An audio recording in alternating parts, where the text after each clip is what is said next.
ఏకాదశి వ్రతం చాలా గంభీరమైన వ్రతం. అందుకే లోకంలో పెద్దలు ఏం చెప్తారంటే, స్వామి పుష్కరిణీ స్నానం, సద్గురోహపాద సేవనం, ఏకాదశి వ్రతం చాపి త్రయం అత్యంత దుర్లభం. ఈ మూడు చెయ్యలేరు అని చెప్తారు. ఎందుకు చెయ్యలేరు? స్వామి పుష్కరిణీ స్నానం, అక్కడికి వెడతాడు, ఆనందనిలయం చుట్టూ 100 మార్లు తిరుగుతాడు, కానీ పుష్కరిణిలో స్నానం చేద్దామన్న ఊహ వాడికి రానేరాదు. సద్గురోహ పాదసేవనం, సద్గురువు పాదములు పట్టుకునే అవకాశం ఇవ్వడు. ఎందుకు ఇవ్వడు? ఒక్కటే కారణం, నాకు అసలు కాళ్ళ నొప్పులే ఉండవంటాడు. ఆయన అసలు కాళ్ళు పట్టించుకోవడం ఆయన జన్మాంతరంలో ఆయన చేయడు. కాబట్టి అసలు గురువుగారి కాళ్ళు బట్టి అదృష్టం నీకు ఎప్పుడు వస్తుంది? నువ్వు ఆయన కాళ్ళు నిప్పెడితే కదా నువ్వు వెళ్ళి పట్టుకోవడానికి. కాబట్టి ఆయన కాళ్ళు పట్టుకునే అదృష్టం ఉండదు. సద్గురోహ పాదసేవనం. ఏకాదశి వ్రతం చాపి, ఏకాదశి వ్రతము చెయ్యలేడు. ఎందుకు చెయ్యలేడో తెలుసా అండి?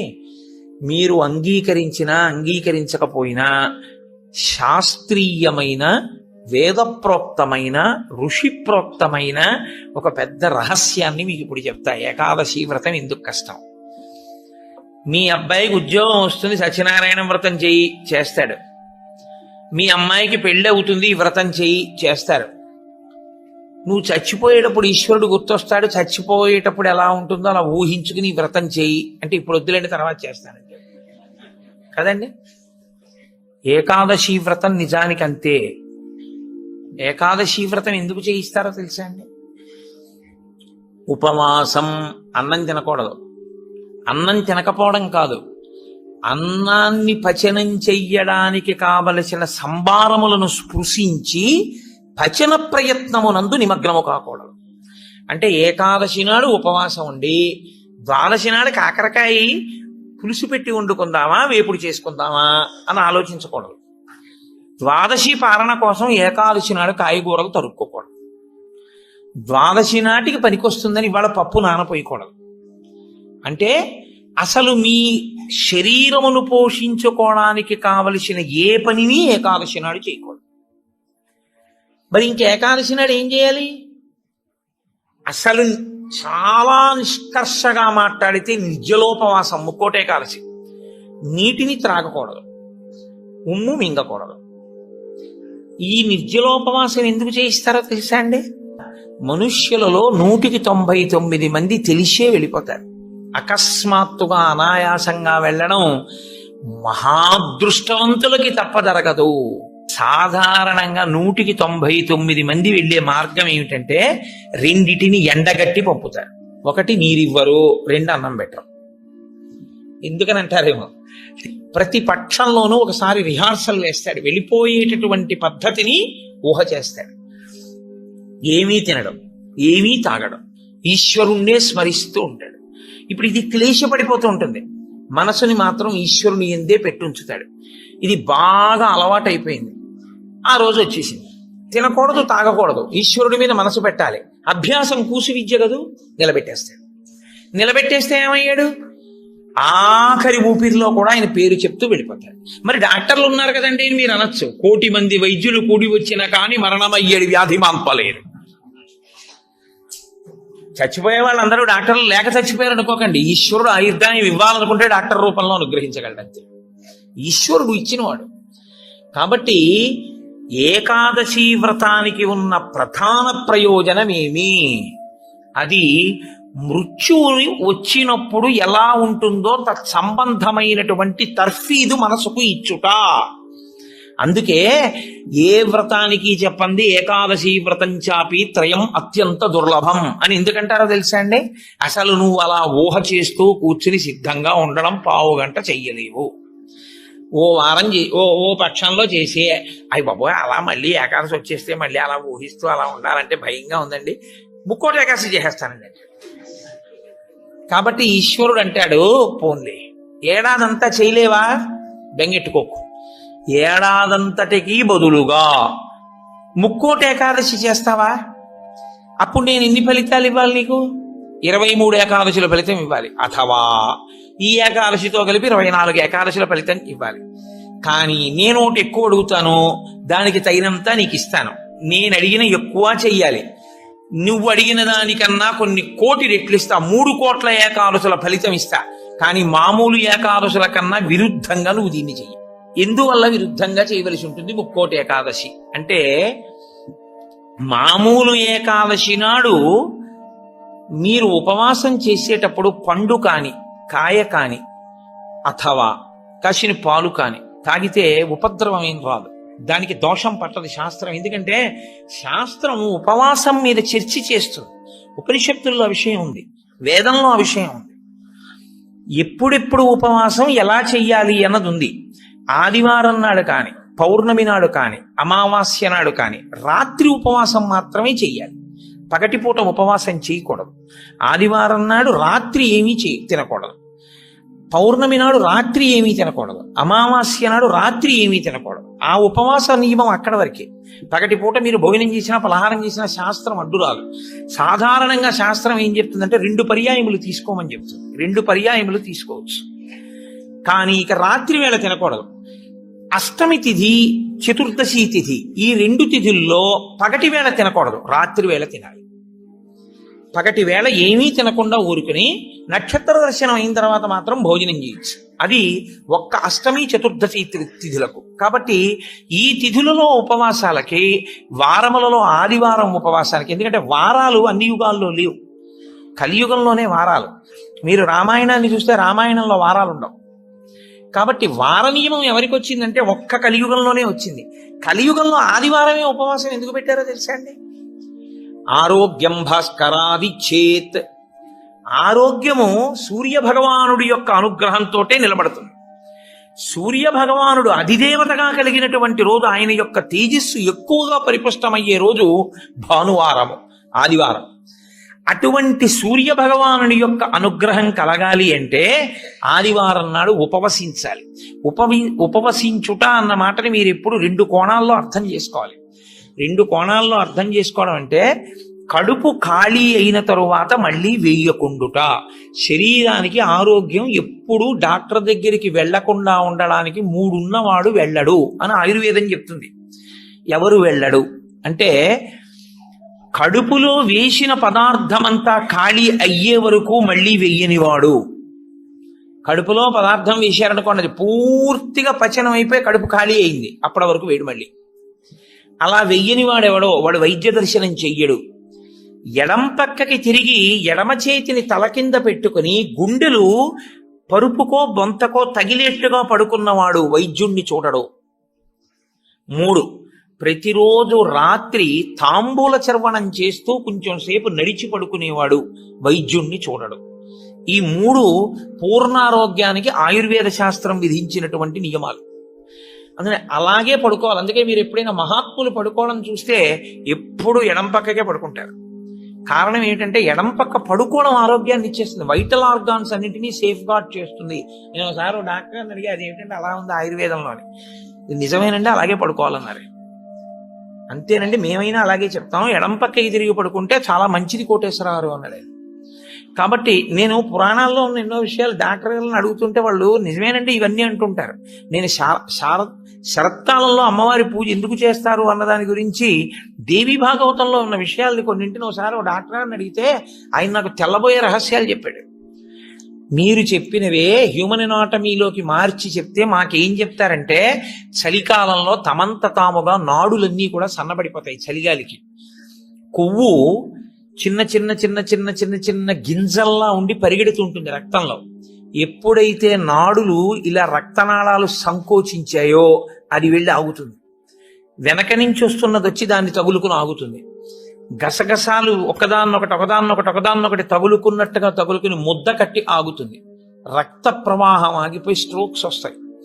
చలికాలంలో స్ట్రోక్స్ వస్తాయి కాబట్టి అలా రాకుండా ఉండడానికి దేవీ నవరాత్రులు చేయిస్తారు. దేవీ నవరాత్రుల్లో మృత్యుదంస్ట్ర బయటికి వస్తుందని చెప్పడానికి కారణం అది అని నేను ఒకసారి దేవీ భాగవతం శ్లోకాలు మా ఇంటికి వచ్చిన డాక్టర్ గారికి చూపిస్తే యథార్థంగా మాకు వైద్యం చెప్పినప్పుడు దీన్ని ఇంగ్లీష్లో ఇలా చెప్పారండి, దాన్ని ఆ రోజు ఋషులు ఇలా చెప్పారన్నమాట అని ఆయన తెల్లబోయాడు.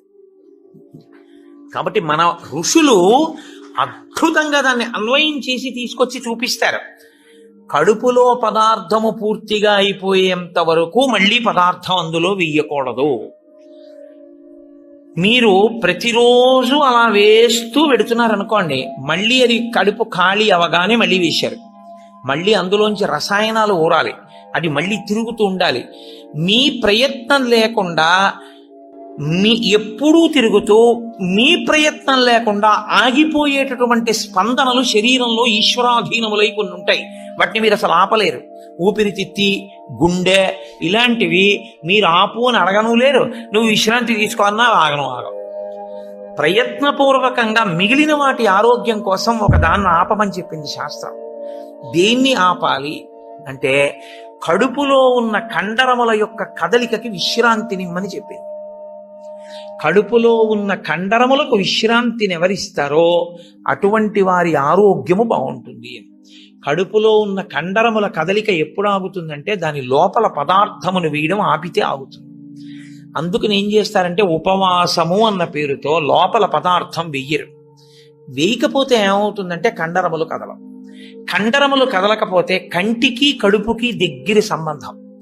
కడుపు నిండకపోతే, కడుపు ఖాళీగా ఉంటే కనురెప్ప పడదు. కనురెప్ప పడకపోతే మీరు ఈశ్వరుడి యందు దృష్టి నిలబెట్టి ఈశ్వరుడి యొక్క ఆరాధన చెయ్యగలరు. కాబట్టి ఉపవాసం అన్న దాంట్లో అన్నం తినకుండా ఉండడం అనేటటువంటిది ప్రధానమైన నియమము. దీనికి మినహాయింపిచ్చి ఎట్టి పరిస్థితుల్లో చెయ్యకూడని వాళ్ళని ఇద్దరిని చెప్పింది శాస్త్రం.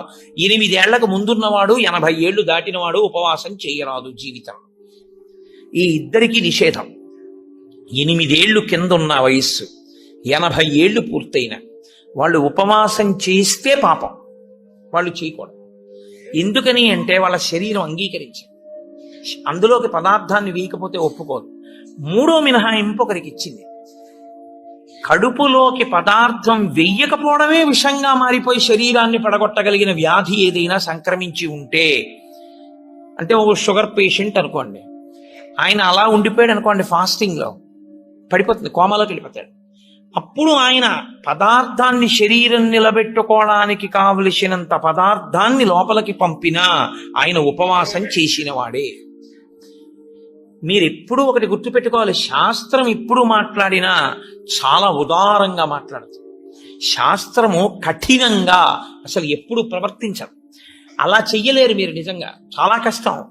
కాబట్టి 8 సంవత్సరముల లోపు వాళ్ళు, 80 సంవత్సరములు దాటిన వారు ఉపవాసమును చేయరాదు. ఉపవాసమును చేయరాదు అంటే పదార్థమును విసర్జించి ఉండరాదు. కాబట్టి ఉపవాసము అన్న మాటలో మీ కడుపు కండరములు కదలకుండా విశ్రాంతి ఇచ్చుట అన్నది ప్రధాన ప్రక్రియ. ఇది మీరు చూడండి, ఇవాళ రేపు పెద్ద పెద్ద ప్లాంట్స్ కూడా షట్ డౌన్ అంటారు, కావాలని ఆప్ చేస్తారు. వాటి లాంగివిటీ పెరుగుతుంది, జీవితకాలం పెరుగుతుందని.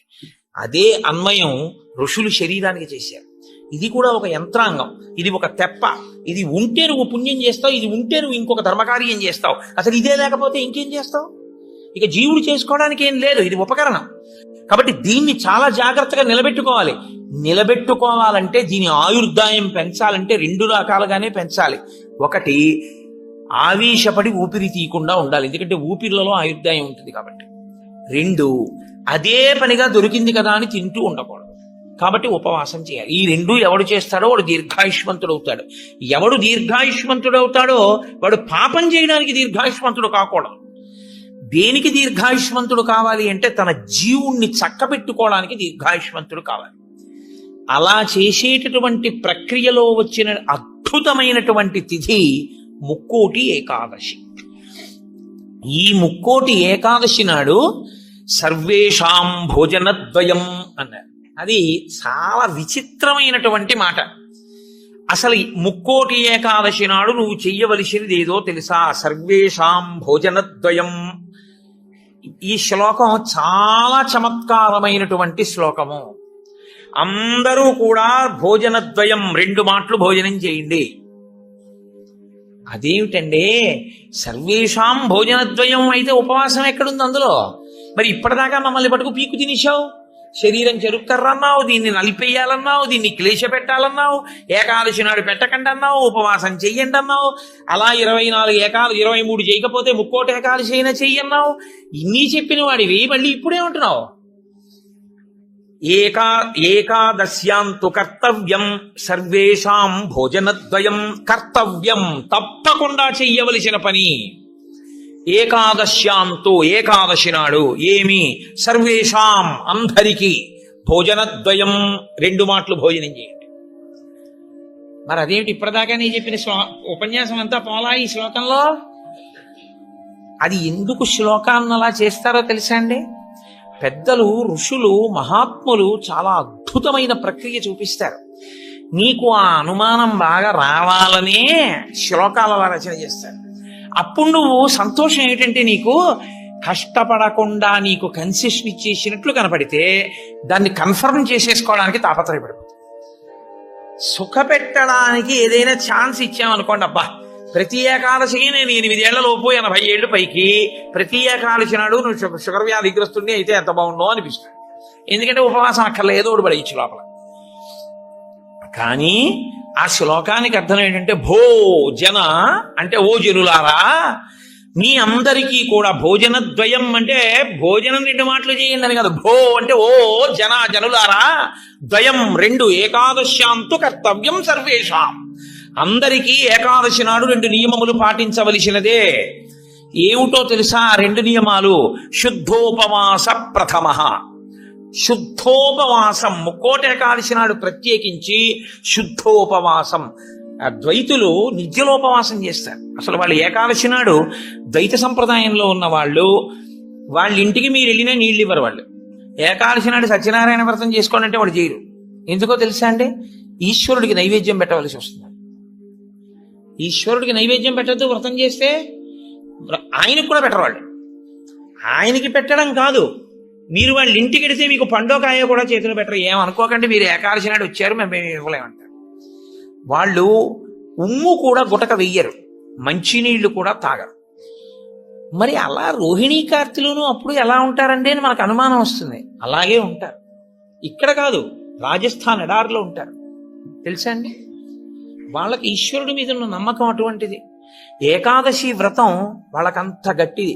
ఒకసారి ద్వైత సంప్రదాయంలో చాలా సమున్నతమైన స్థితిని పొందినటువంటి వారు, చాలా లబ్ధ ప్రతిష్ఠులు, నేను పేరు ఎందుకు వాడాలి, బాగుండదు, వారి ఇంటికి వెళ్ళాను నేను, మా గోపాలకృష్ణ గారు, మేము వెడితే ఆయన ఏకాదశి నాడు మేము వెళ్ళాం. వెడితే ఆయన అన్నారు, మీరు ఏమనుకోకండి, నేను మంచినీళ్ళు కూడా ఇవ్వను, ఎదురుగుండా మామిడి చెట్ల కాయలు ఉన్నాయి కానీ నేను ఇవ్వనని ఆ ఇంట్లో ఉన్న నౌకర్ని పిలిచి, నేను చూడకుండా 4 కాయలు కోసి వాళ్ళకి ఇయ్యన్నారు తప్ప ఆయన కోసి ఆయన చేతితో ఇవ్వాల. ఆయన పెట్టలేనివాడు కాడు, పెట్టుకోనివాడు కాడు, మహాత్ముడు, చాలా గొప్పవాడు, చాలా పెద్ద పదవి చేశాడు ఆయన. ఇప్పటికీ ఆంధ్రదేశంలో స్మరింపబడుతుంటాడు. ఎందుకో తెలుసా అండి? ఆ సంప్రదాయం అటువంటిది. వాళ్ళు ఏకాదశి నాడు శుద్ధోపవాసం, వాళ్ళు నిత్యలోపవాసం, నీటి గుటక కూడా వాళ్ళు వేయరు. కాబట్టి ముక్కోటి ఏకాదశి నాడు నువ్వు అలా చేస్తావా? 23 ఏకాదశులు మినహాయింపిస్తాను. శుద్ధోపవాస ప్రథమ అది చేసేస్తే, అయితే ఏదో అలా మొత్తానికి నేను నానా కష్టాలు పడి ఏదో అశుద్ధోపవాసం చేసేస్తానండి, 3 కోట్ల ఏకాదశుల ఫలితం వచ్చేస్తుంది కదా అంటారేమో. సత్కథా శ్రవణం తథాహ, కేవలం తినకుండా కూర్చుంటే ఫలితం ఇవ్వరు. సత్కథా శ్రవణం, మీరు ఏదో భగవత్ సంబంధమైన విషయాన్ని వింటూ ఉండాలి. 12 ఘడియలు వచ్చేవారు. ఏకాదశి తిథి పరివ్యాప్తమై ఉన్నంతసేపు తినకుండా ఉండడం ఎంత ప్రధానమో, 12 ఘడియలు రాగానే తినేయడం అంత ప్రధానం. ధర్మం మారిపోతుంది అంతే. అందుకే అన్ని రోజుల కన్నా చాలా తొందరగా చద్దన్నం వండుకున్నట్టుగా తెల్లవారుజామున లేచి వంట చేసుకుని తినేసేది ఎప్పుడో తెలుసా అండి? 12 తినాడు తింటారు. 12 పారణ మధ్యాహ్నం చేయకూడదు. 12 తిథి ప్రవేశించగానే చెయ్యాలి. అందుకే ఏకాదశి వ్రతం చేసిన వాడికి శ్రీ మహావిష్ణువే అందేశారు. అంబరీషుడికి దొరకలా? అంబరీషోపాఖ్యానం ఏకాదశి వ్రతం కాదు. 12 ఘడియలు రాగానే నేను పారణ చెయ్యాలంటే కదా, దుర్వాస మహర్షి రాకపోతే నీళ్లు పుచ్చేసుకో, ఫోన్లేవయా మధ్యాహ్నం ఉండదా, 12 సాయంకాలం ఉండదా, ఎప్పుడొస్తే అప్పుడే తింటానని కూర్చున్నాడా? 12 ఘడియలు వచ్చేస్తున్నాయి, మరి ఏం చేయను? పోనీ భోజనం చేయకపోతే నీళ్లు తాగే అన్నారు. నీళ్లు తాగేస్తే కదా ఆయనకు పాపం వచ్చింది. కాబట్టి ఏకాదశి వ్రతం నాడు ఉపవాసం ఎంత ముఖ్యమో, 12 తిథి ప్రవేశించగానే 12 ఘడియ తగలగానే అన్నం తినేయడం అంత ముఖ్యం. అన్నం తినేయడం అంత ముఖ్యం అంటే చొక్కా వేసుకుని డైనింగ్ టేబుల్ మీద తినేస్తే ఏకాదశి వ్రతాన్ని కొక్కెత్తుకుపోతుంది. అన్నం ఎలా తినాలో అలాగే తినాలి. పైన చొక్కా బనీను లేకుండా శ్రద్ధాళువు అయి తినాలి. నువ్వు ఏకాదశి ఉపవాసం చేసి ద్వాదశి నాడు ఇంకోళ్ళ ఇంట్లో హస్తోదకం పుచ్చుకున్నావు అనుకో, నీ ఏకాదశి వ్రతం పనికిరాదు. అది ఏ నిత్యము చెరించేటటువంటి వారు అటువంటి వారికి పనికొస్తుంది, లేదా ఏదో మహత్తరమైన ప్రయోజనం కోసం తప్పక బయట ఉండవలసి వస్తే వేరు. తప్ప అసలు ఉపవాసం చేసిన వాడు తనింట తాను తినాలి. ఎందుకో తెలుసా అండి? మరి మీ ఇంట్లో ఈశ్వరుడికి తులసిదళం వేశావా? మీ ఇంట్లో ఈశ్వరుడికి మహానైవేద్యం పెట్టావా? ఆయన ఉపవాసం లేడక్కడ. ఆయనకి ఏది నైవేద్యం ఏది? నేను మా ఇంటికి తాళం వేసేసి ఇక్కడికి వచ్చి నేను ఇక్కడ ఉపవాసం ఏమిటి? నేను ఇక్కడ ఉపవాసం చేశాను, బాగుంది. ద్వాదశి నాడు మహానైవేద్యం ఎవరికి పెట్టను? నా సింహాసనంలో స్వామి ఉన్నారా? నా సింహాసనంలో స్వామికి అర్చన ఉండాలా? ఆయనకి నేను హస్తయోహ అర్ఘ్యం సమర్పయామి, పాదయోహ పాద్యం సమర్పయామి అని మహానైవేద్యం పెట్టానని నేను తినాలి. నేను ఎవరికి పెట్టను? నా భార్య ఏం పని పచనం చేసింది? ఎక్కడ వండింది? అందుకే పెద్ద పెద్ద నైమిత్తిక తిథులలో అసలు ఇల్లు విడిచిపెట్టి వెళ్ళకూడదు. వెడితే ఏమవుతుందంటే అసలు తను చేయడానికి అవకాశాన్ని కోల్పోతాడు. మరి నువ్వెందుకు వచ్చావు గుంటూరు అనొచ్చు. ఇంతకన్నా గొప్ప విషయం ఏదో చెయ్యవలసిన అవసరం ఒకటి ఉంది. ఈ సంవత్సరం నేను వదిలిపెట్టినా నేను అలా వెళ్ళడం వల్ల ఒక పెద్ద ప్రయోజనం ఒకటి జరగాలి అని నేను అనుకున్నప్పుడు నేను స్వామికి నమస్కారం చేసి బయలుదేరిపోతానంతే. అప్పుడు అదొక త్యాగం. నేను దాన్ని విడిచిపెట్టేసుకోవడమే త్యాగం అంతే. అందుకే ఏకాదశి వ్రతం అంటే, ఏకాదశి వస్తోంది కదండి నేను బయటికి ఎలా వస్తానని అడగాలి నువ్వు. అంతేగాని ఏకాదశి వస్తుంటే నువ్వు బయటికి వెళ్ళిపోతే వ్రతం ఎలా చేస్తావు? కాబట్టి గుంటూరు వచ్చి ఉపవాసం చేయొచ్చా? చేయకూడదు. కాకినాడలో ఉండి ఉపవాసం చేయాలి. కాబట్టి ముక్కోటి ఏకాదశి చెయ్యడం అంటే శుద్ధోపవాస ప్రథమ నిర్జలోపవాసమే. అంతకన్నా మరి నేను మినహాయింపులు ఇచ్చి చెప్పడం నా వల్ల కాదు. కానీ శాస్త్రం ఒక్కరి విషయంలో మినహాయింపు ఇచ్చింది. శరీర కష్టం చేసుకుని బ్రతికే వాణ్ణి మాత్రం ఉపవాసం చెయ్యమని నిర్బంధించవద్దు. వాడు పడిపోతాడు స్పృహ తప్పి, నీళ్లు తాగకపోతే. కానీ అవకాశం ఉన్న వాళ్ళు మాత్రం తప్పకుండా చెయ్యవలసినదే, అంతకన్నా మార్గము లేదు. కాబట్టి శుద్ధోపవాస ప్రథమ నిర్జలోపవాసమే చెయ్యాలి. యథార్థమునకు మంచినీటి చుక్క కూడా ఇక ఏకాదశి తిథి నాడు పుచ్చుకోకూడదు. ద్వాదశి వచ్చింది, ఇక నువ్వు ఉపవాసం ఉండకూడదు. ద్వాదశి తిథి యందు ఉండగా, తిథి యందు పరివ్యాప్తమై ఉండగా నువ్వు ఉపవసించి ఉండకూడదు. మళ్ళీ వ్యతిరేక ఫలితం వస్తుంది. ద్వాదశి తిథి ప్రవేశించేసింది, ఇక నువ్వు పాలన చేసేయాలంతే. ఎలా పాలన చెయ్యాలో తెలుసా అండి? ద్వాదశి తిథి ప్రవేశించేటప్పటికి నువ్వు పరిశేచనం చేసేయాలంతే. ద్వాదశి ఉదయం 6:30కు వచ్చింది అనుకోండి, మీరు 6:30 లోపల మీ భార్య గారు మీరు సంధ్యావందనం అనుష్ఠానం పూర్తి చేసే లోపల ఆవిడ మహానైవేద్యం సిద్ధం చేసి తీసుకొచ్చి ఇచ్చేయాలి. మీరు నైవేద్యం పెట్టేసి ఆ రోజు 6:30కి భోజనం చేసేయాలి. నాకు సహించదండి అనకూడదు, చేసేయడమే. ఏకాదశి వ్రతమునందు ద్వాదశి కలిసిపోయి ఉంటుంది. నేను చెప్పింది అబద్ధం అయితే అంబరీషోపాఖ్యానం అబద్ధమే, అంబరీషోపాఖ్యానం అబద్ధం అయితే వ్యాసుడే అబద్ధం. కాబట్టి నేను చెప్పింది నిజం. ఏకాదశి వ్రతం అంటే అంతే, అలాగే చేస్తారు. ఇలా కాని చెయ్యగలిగితే ముక్కోటి ఏకాదశి నాడు నీకు నేను 3 కోట్ల ఏకాదశులు చేసిన ఫలితాన్ని నీ ఖాతాలో వేసేస్తాను. ఎందుకో తెలుసా? 1 శరీరమును క్లేశపెట్టావు, 2 మనస్సును ఏకాగ్రతతో నిలబెట్టావు. కాబట్టి ఏం చేయాలంటే మార్చి మార్చి మార్చి మార్చి మార్చి మార్చి భగవత్ కథ యందు కూర్చోవాలి. మరి ఇక దేనికి లేవాలి? శరీర శోధన చేయడానికి, మూత్ర విసర్జన చేయడానికి లోపలికి వెళ్ళిన నీళ్లు లేవు, మల విసర్జన చేయడానికి లోపల వేసిన పదార్థం లేదు, ఇంకెందుకు లేవడం? కాబట్టి లేవక్కర్లేదు. కాబట్టి ఏకాదశి రాగానే కూర్చుంటే ద్వాదశి వచ్చాక లే. అయితే అప్పుడు అందులో ఏముంది? జాగరణ కూడా ఉందా? ఉందా లేదా? ఏకాదశి నాడు ఉపవాసం అంటే అన్నం తినకుండా పకట కూర్చోవడం అని మీకు ఎవరు చెప్పారు? జాగరణ కూడా ఉంది. అందుకే ముక్కోటి ఏకాదశి నియమాలు అన్వయమయ్యేది మళ్ళీ 3 తిథులకు అన్వయం అవుతాయి. 1 మహాశివరాత్రి, 2 గోకులాష్టమి, 3 శ్రీరామనవమి. ముక్కోటి ఏకాదశి నాడు ఏ నియమాలు పాటిస్తారో అవే నియమాలు ఆ 3 తిథుల్లో పాటించాలి. ఈ 3 తిథులలో కూడా మీరు రాత్రి నిద్రపోకూడదు, పగలు ఏమీ తినకూడదు. అందుకే చూడండి, మహాశివరాత్రి నాడు నేను పరిచయం చేయడానికి మీకు ఆ తిథి బాగుంటుంది. మహాశివరాత్రి అంటే జాగరణతో కూడిన ఉపవాసమే. అందుకని నిద్రపోయి ఉపవాసం చేసేస్తానంటే అప్పుడు ముందు రోజు ఏ ఇంజక్షన్ చేయించేసి పడుకోవచ్చు.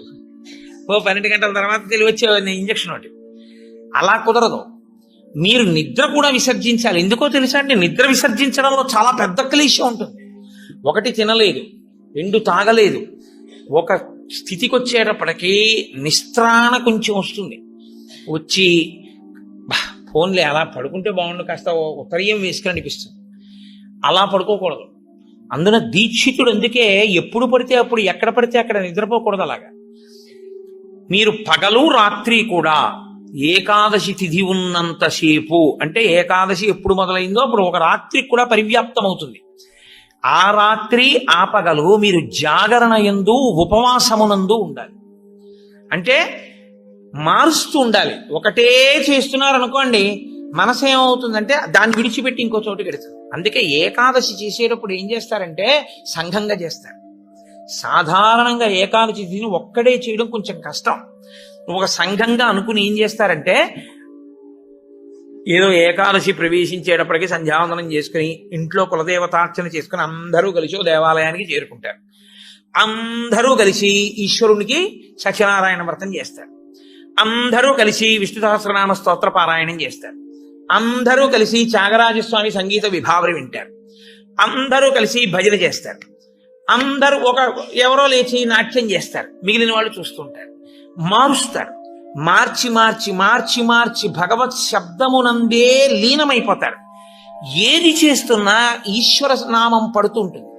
ద్వాదశి నాడు అన్నం తింటుంటే ఏది విన్నా గోవింద గోవింద అని అవే వినపడుతుంటాయి. ఇంకా ఏదో వెంకటాచలంలో 10 రోజులు ఉండి వచ్చిన వాడికి ఎక్కడ చూసినా గోవింద అని వినపడినట్టు ఇంకా అస్తమానం గోవింద అని వినపడుతుంటుంది.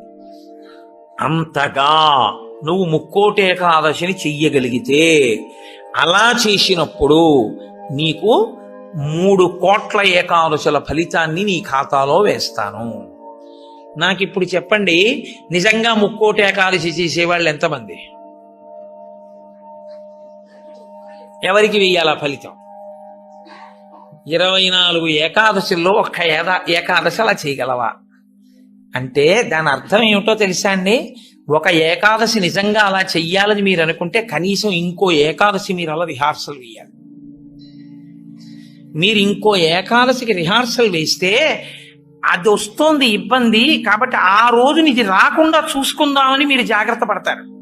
ఓ పని చేస్తున్నారు అనుకోండి, ముందే ఇలా చేస్తే బాగుంటుంది, ఇలా చేస్తే బాగుంటుందని ప్రణాళిక రచిస్తారే, ప్రణాళిక రచనకు పక్కన ఇంకొక ఏకాదశి జరగాలి. అందుకే ముక్కోటి ఏకాదశి ఒక ఏకాదశి ఎవడు చేయడు, పక్కన ఇంకో ఏకాదశి చేస్తారు. ఇది ఏదో ఏకాదశి చేశారనుకోండి, ఓహో ఏకాదశి చేస్తే ఇదిగో ఇలా ఇలా ఇబ్బందులు ఉంటాయి. నేను మీకు ఒక ఉదాహరణ చెప్తాను. ఏకాదశి రేపు వ్రతం చేద్దాం అనుకుని ముందు రోజు మీరు పుల్లని పదార్థాలు, తీయటి పదార్థాలు బాగా తినేశారనుకోండి, మీరు ఇంక దాహాన్ని ఆపలేరు. దాహము తనంత తాను పొటమరించకుండా ఉండాలి అంటే మీరు శారీరకమైన ఆంతరమైన జాగ్రత్తలు కొన్ని తీసుకోవాలి. ఒకటి, వేడిగా ఉన్న చోటుకి వెళ్ళి మీరు కూర్చోకూడదు, శరీరం పడిపోతుంది, డిహైడ్రేట్ అయిపోదు. కాబట్టి అందుకే పరమేశ్వరుడు కూడా అనుకూలమైనటువంటి కాలంలో ఇచ్చాడు, పుష్యమాసంలో ఇచ్చాడు. నీటిని శరీరం ఎక్కువ డిమాండ్ చేయదు ఈ టైంలో. ఇది ఆయన పట్టుకెళ్ళి రోహిణీ కార్తీలో పెట్టాడు అనుకోండి, అసలు ఉండడు ఎవడు చేసేవాడు కదండి. అందుకని పట్టుకొచ్చి హేమంత ఋతువులో పెట్టాడు, తనంత తాను పైనుంచి చల్లగా ఉంటుంది. కాబట్టి ఏకాదశి చెయ్యడం అంటే దాని అర్థం ఏమిటో తెలుసా అండి? దానికి 3 రోజులు ముందు నుంచి మీరు పదార్థముల మీద అదుపులోకి వచ్చేయాలి. ఇక ఒక్కసారి అది తింటే మళ్ళీ ప్రయత్నపూర్వకంగా మీరు మంచినీళ్లు తాగాలనుకుంటే తప్ప దాహం వేయకుండా శరీరం నిలబడగలిగినటువంటి రీతిలో ఆహారం ఏది ఉంటుందో అటువంటి ఆహారాన్ని ఎంచి అంత సాత్విక ఆహారంతో నిలబెట్టాలి. ముందు నిలబెడితే ముక్కోటి ఏకాదశి నాడు నీళ్ళు అడగకుండా ఉంటుంది, శక్తి లోపల నిలబడుతుంది. అంతకు ముందు కొన్ని రోజుల పాటు మీలోని శక్తిని క్షయం చేసేయకుండా మీరు ఉండాలి. మీ తేజోక్షయం చేయకూడదు. అంతకన్నా ఇంకో మాట నేను చెప్పను. అలా మీరు నిలబడగలిగితే ముక్కోటి ఏకాదశికి మీరు సిద్ధపడగలుగుతారు. అకస్మాత్తుగా ముక్కోటి ఏకాదశి ఓటీ చేసేస్తానంటే కుదరదు. కాబట్టి అసలు ముక్కోటి ఏకాదశి అన్నదాని యందు ఎంత సత్యమైన వాక్కులున్నాయో శరీరమును క్లేశ పెట్టడం అనేటటువంటిది శాస్త్రమునందు ప్రతి 11 రోజుల్లో ఒక రోజు తప్పదు. ఏకాదశి అంటే ఆ 11 ఈశ్వరుని యందు నిలబడాలి. 5 జ్ఞానేంద్రియాలు, 5 కర్మేంద్రియాలు, మనస్సు 11 నిలబెట్టాలి. దానికి ఉపవాసం చెయ్యాలి. అథవా ముక్కోటి ఏకాదశి నాడు చెయ్యగలిగినటువంటి ఈ పరిస్థితులన్నింటినీ మీరు సమన్వయం చేసుకున్నా, శరీరాన్ని నిలబెట్టినా, మీ మనసుని తీసుకెళ్లి ఈశ్వరుడి దగ్గర పెట్టడం మాత్రం అంత తేలికైన విషయం కాదు. కాబట్టి నేను మిమ్మల్ని అందరినీ నిరుత్సాహపరుస్తున్నాను అని మీరు అనుకోవద్దు. మీరు ఎప్పుడూ ఒక్క విషయం గుర్తుపెట్టుకోండి, మీరు ఏం చేశారు అన్నదాన్ని బట్టి 100% సిలబస్ బట్టి మార్కులు ఈశ్వరుడు వేయడు. మీ ప్రయత్నాన్ని చూసి హర్షించి వేసేస్తాడు.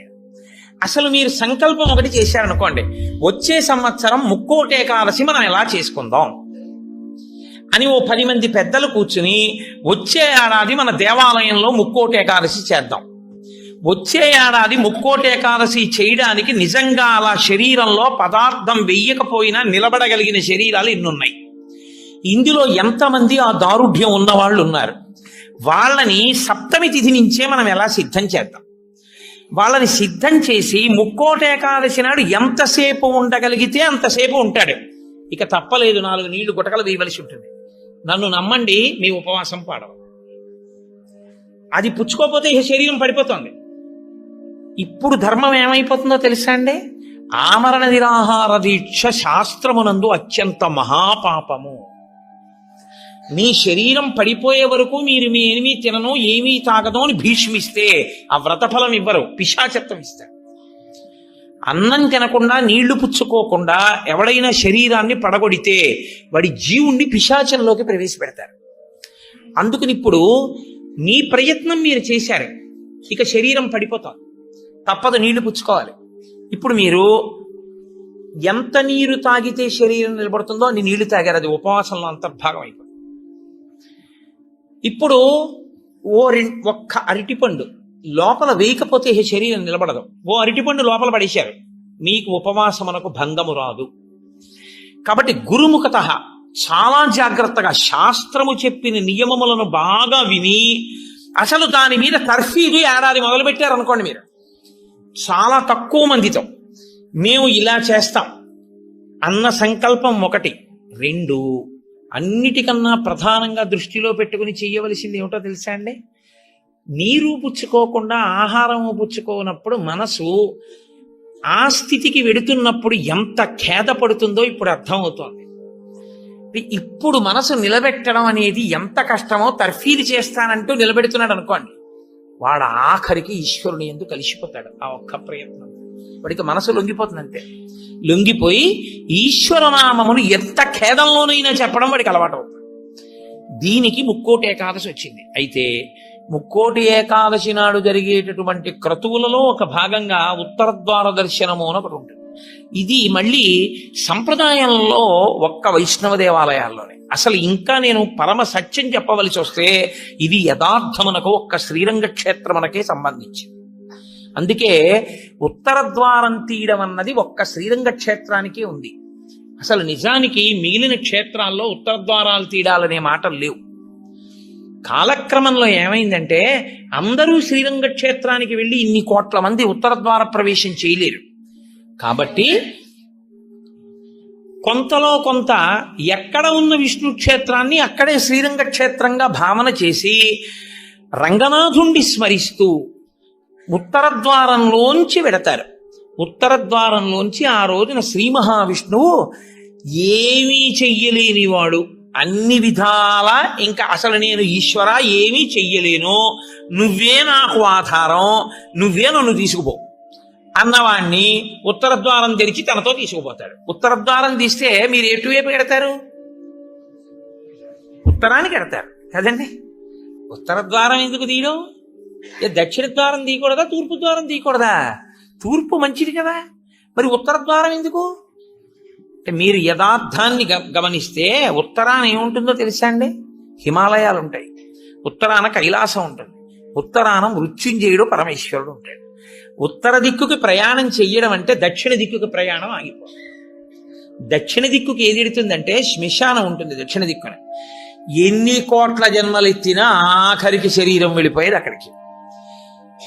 ఎవడు ఈశ్వరుడితో పాటు ఉత్తినే ఉత్తరద్వారంలోంచి వెళ్ళడం కాదు, అసలు నిజంగా ఉత్తరద్వారంలోంచి వెళ్ళడం అంటే ఏమిటో తెలుసా అండి?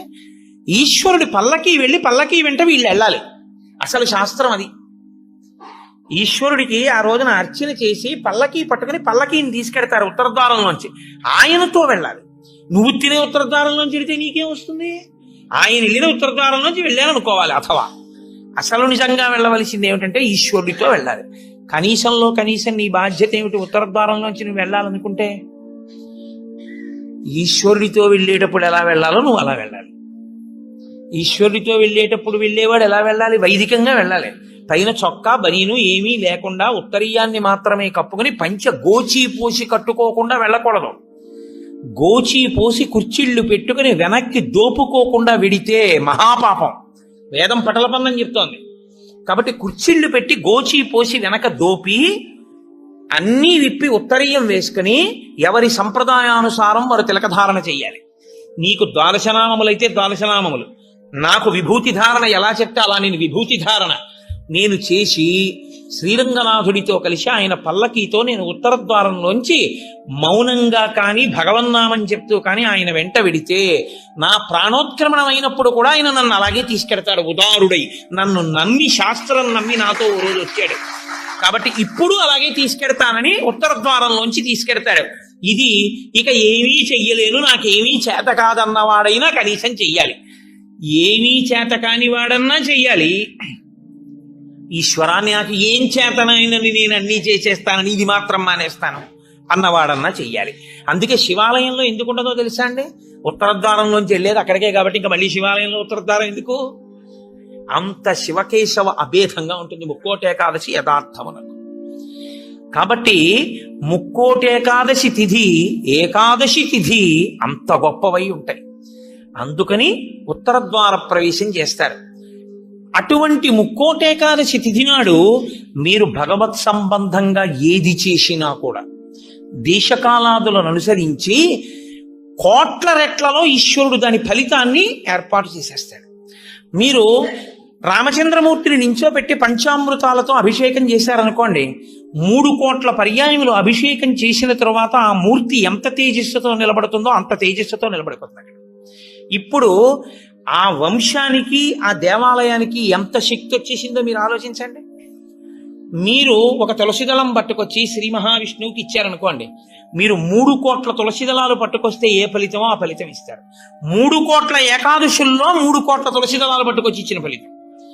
మీరు రేపొక్కసారి శ్రీరామ రామ రామే తిరమే రామే మనోరమే అన్నారనుకోండి, 3 కోట్ల పర్యాయములు విష్ణు సహస్రాన్ని పారాయణ చేసిన ఫలితం వేస్తారు. రేపు అన్ని 3 కోట్ల మీద వేస్తారు. రేపు మీరేమీ చేయలేదనుకోండి, 3 కోట్ల పాపాలు చేసిన ఫలితం వేస్తారు. మరి అంతే కదండి. 100 మంది పరీక్ష కడితే 30 మంది పాస్ అయ్యారని నేనంటే 70 మంది ఏమైనట్టు? ఫెయిల్ అయినట్టేగా.